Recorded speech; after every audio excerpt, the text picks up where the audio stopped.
Yes, ready, start. Sir, Article 14th of the Constitution guarantees you equality of opportunity. It disallows any kind of discrimination on the basis of place of birth, sex, religion, etc. Why should this alone happen that when it comes to the question of recruiting men to the army or the armed forces, you should think of the volume of population, the number of recruitable male population is a state, and then base your recruitment to a particular regiment on the basis of these figures. So, I would plead that the whole matter be reconsidered. Otherwise, what would happen is that on these two counts alone, the disparity in pensions, the reduction in the recruitment quota to the various regiments of the armed forces, the resentment against these policies and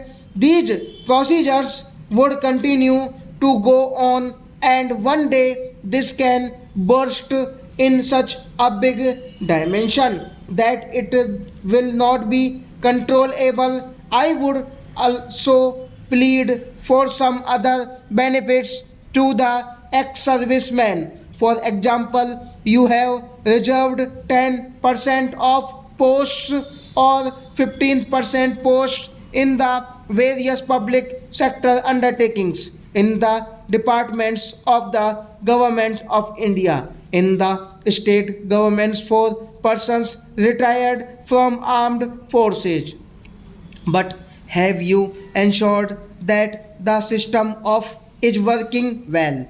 Where is the monitoring system? Is there any monitoring system in this country under the control of the Ministry of Defense, or let us say tagged on to the Directorate of Resettlement and Rehabilitation, which ensures that whatever percentage was fixed for every state, for every department, for every public undertaking has been implemented, and the people who served in the prime of their life in the armed forces of their country, who gave their sweat and oil, sometimes their blood also, are not driven from pillar to post just at the suggestions of the few clerks and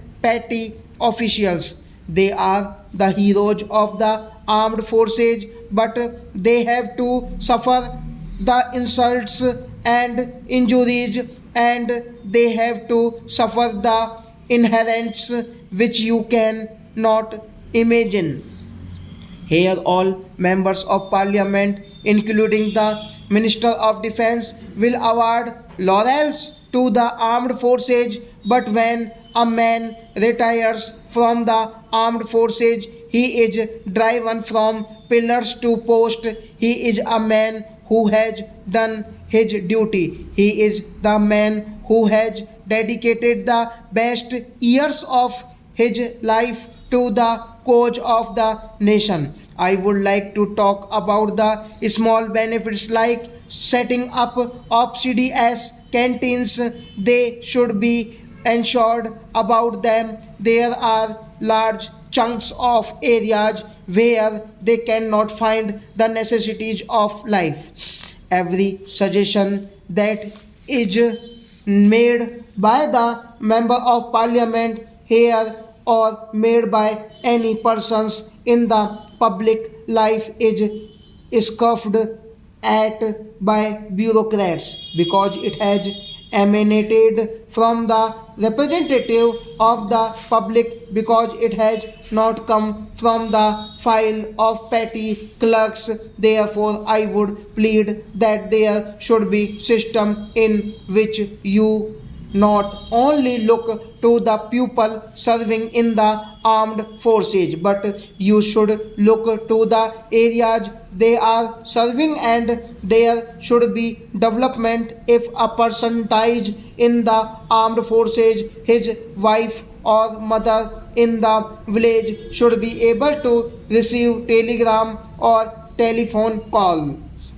Therefore, I plead for the development of the areas from which these large number of servicemen are recruited. I would suggest that unless plans of the Ministry of Defense are linked to the total defense of the country by simplify parading the armed forces by giving them laurels and medals, you will not be able to defend the country. Your lines of strategic movement, the important railway lines of defense must be properly restructured so that you can mobilize armed forces in the manner which meets the enemy threat immediately. Every general or major general knows that the line of defense must be perpendicular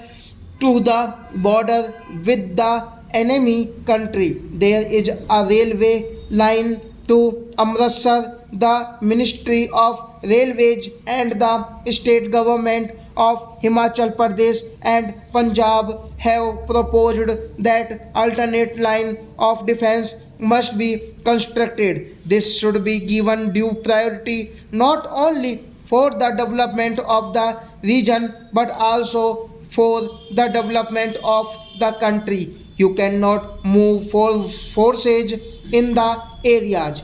We must also look the navy because it is often a neglected wing of the armed forces. We forget this wing. We have a long coastal line. We should see that it is properly guarded now that the Indian Ocean is going to become the seat of gunpowder with the US design looming dark in the horizon. We must not risk. We should be alive to the threat not only from across the borders but also from the coastal side. I would very much like that the Indian proposal to threat the Indian Ocean as a zone of peace should be accepted by all nations of the world. I would like to conclude by saying that our armed forces are doing well. Stop.